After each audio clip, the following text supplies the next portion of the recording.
তোমাদের একটা major problem হচ্ছে তোমরা সূত্র পড়ো কিন্তু বাসায় এটা প্র্যাকটিস করো না।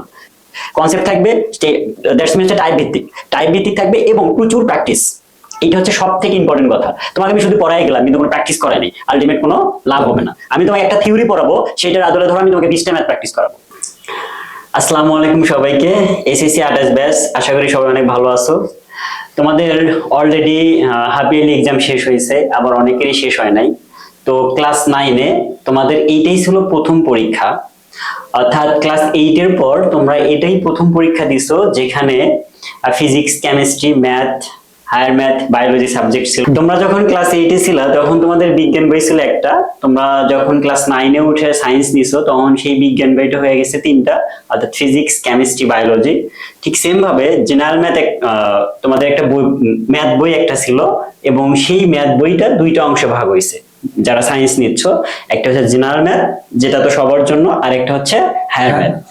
তো প্রথম এক্সাম দেওয়ার সাপেক্ষে তোমাদের অনেকেরই অভিমত বা অনেকেরই পরীক্ষা খারাপ হয়েছে, আবার অনেকেরই ভালো হয়েছে, কিন্তু মোস্ট অফ দ্য স্টুডেন্টেরই পরীক্ষা দেখা গেছে ভালো হয়নি, খুব একটা ভালো হয়নি। ভালো হওয়া মানে তুমি যতটা আশা করছিলা। এটার আবার ডেফিনেশনটা এইভাবে দেওয়া যায়, কারণ ক্লাস 8-এ তুমি অনেক ভালো স্টুডেন্ট ছিলা, প্রায় পরীক্ষাগুলোতেই ভালো করতে, যেমন বিশেষ করে বিজ্ঞানে তোমরা হচ্ছে 90-এর উপরে মার্কস পাইতা, অথবা ম্যাথে অনেক ভালো মার্কস পাইতা। কিন্তু যখনই তুমি 9-এ এসে ওই বিজ্ঞান সাবজেক্টটা 3টা ভাগ হয়ে যাওয়ার পর তুমি সেই আশা অনুরূপ তুমি ফল পাও না। এটার পিছনে রিজন কি আমরা আজকে ছোট্ট করে একটু আলোচনা করব। কারণ ক্লাস 9টা অ্যাকচুয়ালি তোমার এসএসসির ভিত্তি করার সময়। এই সময় যদি ফিজিক্স, কেমিস্ট্রি, ম্যাথ এবং হায়ার ম্যাথ, বিশেষ করে হায়ার ম্যাথ, এই সাবজেক্টগুলোর কনসেপ্টগুলো ক্লিয়ার না থাকে, তাহলে এসএসসি পরীক্ষায় যাওয়া তোমাদের জন্য একটু কষ্ট হয়ে যাবে। 9-এ অ্যাকচুয়ালি বেসিক জিনিসগুলো একদম ক্লিয়ার থাকা উচিত, বিশেষ করে ফিজিক্সের ক্ষেত্রে, বিশেষ করে ম্যাথের ক্ষেত্রে, এবং হায়ার ম্যাথের ক্ষেত্রে, এবং কেমিস্ট্রির ক্ষেত্রে। তো আমরা ওই বিষয়টা নিয়ে একটু কথা বলবো যে 9-এ যেহেতু তোমরা হাফ ইয়ারলি এক্সাম দেওয়ার পর একটু আইডিয়া পাইছো যে তোমাদের কোথায় কোথায় ভুল, বা কোশ্চেন ধরা, যেটা সব থেকে বেশি ইম্পর্টেন্ট, যে কোশ্চেন ধরা, কোশ্চেন তোমরা ধরতে পারো না, হয়তো বা অনেকগুলো কনসেপ্ট শেষ হয়েছে কিন্তু পরীক্ষার হলে যায় তুমি কোশ্চেনটা ধরতে পারো নাই। তুমি সূত্র জানো কিন্তু সেই অনুযায়ী তুমি অ্যাপ্লাই করতে পারো নাই। তো অ্যাকচুয়ালি কিভাবে এই এই প্রবলেমগুলো সলভ করা যায়, এটা নিয়ে একটু গাইডলাইন মূলক তোমাদের সাথে একটু আলোচনা করব। তো আমরা প্রথমে একটু কথা বলি যে এই অর্ধবার্ষিক পরীক্ষায় আমাদের কি হয়েছে। অর্থাৎ আমরা পরীক্ষা দিছি সব সাবজেক্টেরই 100 মার্ক করে, আইসিটি এটা একটু কম মার্ক ছিল। তো আমাদের প্রবলেমটা কি হইলো, আমাদের ফিজিক্স কোশ্চেন যখন দেখলাম, সেই ফিজিক্স আমরা ফুল অ্যান্সার করতে পারিনি। সেম ভাবে রসায়ন, ম্যাথ, উচ্চতর গণিত, এই সাবজেক্টগুলায় আমরা আশানুরূপ অ্যান্সার করতে পারিনি। তার কারণটা কি, আমার ত্রুটিটা কি ছিল? তো আমি একটা একটা করে একটু বলি।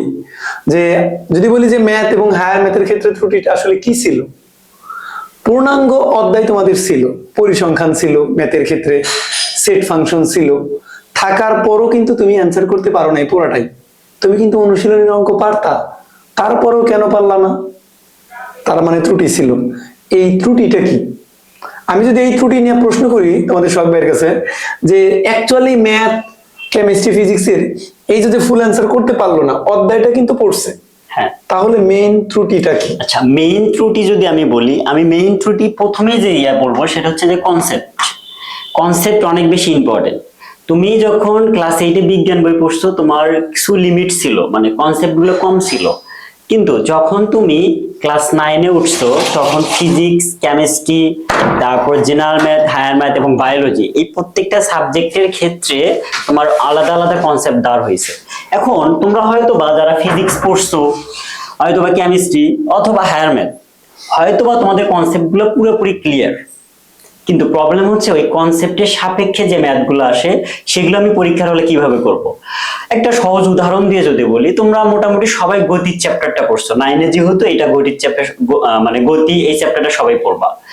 তো মজার ব্যাপার হচ্ছে গতির যে ইকুয়েশন গুলো আছে, এখন এই ইকুয়েশন গুলো আমি কিভাবে অ্যাপ্লাই করব, এটা কিন্তু কনসেপচুয়ালি একটা ডিসকাশন, মানে কনসেপ্টের ডিসকাশন। এখন তুমি সূত্র জানো, এখন ক্লাস 8 সূত্র জানছো, জাস্ট ম্যাথে অ্যাপ্লাই করছো, কিন্তু 9 কিন্তু এটা হয় না। কারণ তোমাকে কনসেপ্ট জানতে হয়, কোশ্চেন ধরা শিখতে হয়, দেন তারপরে হচ্ছে পরীক্ষার খাতায় লিখতে হয়। অর্থাৎ আমি যদি ফিজিক্সের ক্ষেত্রে বলি, একটা আমাকে সূত্র মানে প্রথমে কনসেপ্ট বুঝতে হবে, দ্যাটস মিন থিওরি বুঝতে হবে, তারপর সেই থিওরির সাপেক্ষে আমাকে সূত্র বানাইতে হবে, এবং সেই থিওরি দিয়ে আমাকে ম্যাথ প্র্যাকটিস করতে হবে। শুধু তুমি থিওরি বুঝছো আবার সূত্র বানাইতে পারো না, আবার সূত্র বুঝছো থিওরি বুঝছো, কিন্তু এটা ম্যাথে কিভাবে অ্যাপ্লাই করব এটা আমরা জানি না। এই জন্য আমার কাছে মনে হয় যে ক্লাস 9 স্টুডেন্ট তাদের আবার একটু প্র্যাকটিসের ঘাটতি থাকে। মানে হয়তোবা তারা অনেক বেশি প্রাইভেট পড়ে, ওখানে টাইমটা মানে নষ্ট হয়ে যায়, মানে সবকিছু ভালোভাবে জানে, ধরো সূত্র তোমরা পারো বা থিওরি পারো, কিন্তু প্র্যাকটিসের অভাবে তোমরা এই জিনিসটা ধরতে পারো না। এটা মানে সার কথা হচ্ছে মানে প্র্যাকটিসটা, প্র্যাকটিস প্রথম কথা হচ্ছে প্র্যাকটিস, দ্বিতীয় কথা কনসেপ্ট ক্লিয়ার কিনা।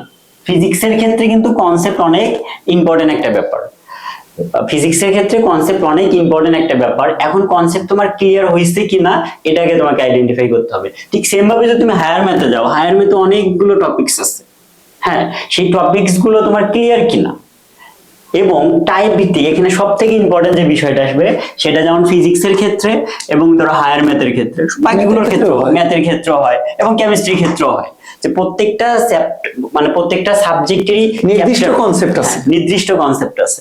আমি যদি তোমার সাইফুল ভাইয়ের একটা কোশ্চেন জিজ্ঞেস করি যে হায়ার ম্যাথে, এই হায়ার ম্যাথে ফর এক্সাম্পল সেট ফাংশন, এই চ্যাপ্টারটা তোমরা করছো 9-এ, এখানে কি আছে, এখানে কয়টা টাইপ আছে, সেই টাইপে আসলে আমরা করতে পারি কিনা। তো উচ্চতর গণিতের সেট ফাংশন যদি বলি, জেনারেল ম্যাথেও আছে চ্যাপ্টারটা, যে এই সেট ফাংশনের মধ্যে ধরো হচ্ছে 5 থেকে 6 ধরনের মানে ম্যাথ আছে সাধারণত, বা 5-6টা কনসেপ্ট বলতে পারো, আবার 5-6টা টাইপও বলতে পারো। এখন তুমি 5-6টা টাইপ শিখবা, টিচার শিখাবে, সেটা প্রতিদিন একটা হোক বা 2টা হোক, শিখাইলো। শেখানোর পর তোমার অনুশীলনীতে কিছু ম্যাথ আছে, যদি তুমি কনসেপ্ট ক্লিয়ার বোঝো তাহলে ওই প্র্যাকটিস করতে গেলে একটু সুবিধা পাবা। সুবিধা পাইলা, পাওয়ার পরও যখন তুমি বোর্ড কোশ্চেন বা বিভিন্ন স্কুলের কোশ্চেন সলভ করতে যাবা, তারপরও প্রবলেমে পড়বা। কনসেপ্ট ক্লিয়ার পারার পরও কিছুটা প্রবলেমে পড়বা, কিন্তু যখন তুমি আরো প্র্যাকটিস করবা তখন ওই প্রবলেমটা কাটিয়ে যাবে, মানে কাটায় উঠতে পারবা। প্রবলেম কাটায় ওঠার জন্য একমাত্র তোমার নিড হচ্ছে কি, প্র্যাকটিস করা। তাই আমি একটা কথা বলবো, যে কোনো একটা স্টুডেন্টের বেসিক সহকারে যদি কোনো বিষয় ক্লিয়ার করতে চায়, তাহলে 3টা বিষয় মনে রাখতে হবে। ফার্স্ট অফ অল কনসেপ্ট জানা, সেকেন্ড অফ অল এই কনসেপ্টের অ্যাপ্লিকেশনটা, থার্ড সেটা হচ্ছে প্র্যাকটিস। তার মানে কনসেপ্ট ভালোভাবে জানতে হবে, কনসেপ্টের অ্যাপ্লাইটা করতে হবে, এবং অ্যাপ্লাই করার পর হিউজ পরিমাণে প্র্যাকটিস করতে হবে। যদি এরকম করে আগানো যায় তাহলে প্রত্যেকটা সাবজেক্টই আশা করা যায় ভালো রেজাল্ট হবে। আমি এখানে একটু অ্যাড করি, বিশেষ করে ও যেমন বললো যে হায়ার ম্যাথের ক্ষেত্রে তোমার কনসেপ্ট, তারপরে হচ্ছে প্র্যাকটিস, এই সেম জিনিসগুলো প্রত্যেকটা সাবজেক্টে। যদি আমি ফিজিক্সের ক্ষেত্রে একটু বলি, ফিজিক্স আর হায়ার ম্যাথের মধ্যে একটা বেসিক পার্থক্য আছে। হায়ার ম্যাথে তুমি হয়তোবা সরাসরি সূত্র আছে, দেন ওখান থেকে তুমি টাইপ ভিত্তিক দেন তুমি অ্যাপ্লাই করতেছো। বাট ফিজিক্সের ক্ষেত্রে কিন্তু একটু আলাদা। কি কারণে? কারণ তোমাকে একটা সূত্র থেকে বা একটা থিওরি থেকে একটা সূত্র বানাতে হবে, তার মানে তোমাকে থিওরিটা বুঝতে হবে, সেই থিওরির সাপেক্ষে তুমি সূত্র বানাবা। এখন ওই সূত্রর আদলে কত ধরনের ম্যাথ হইতে পারে।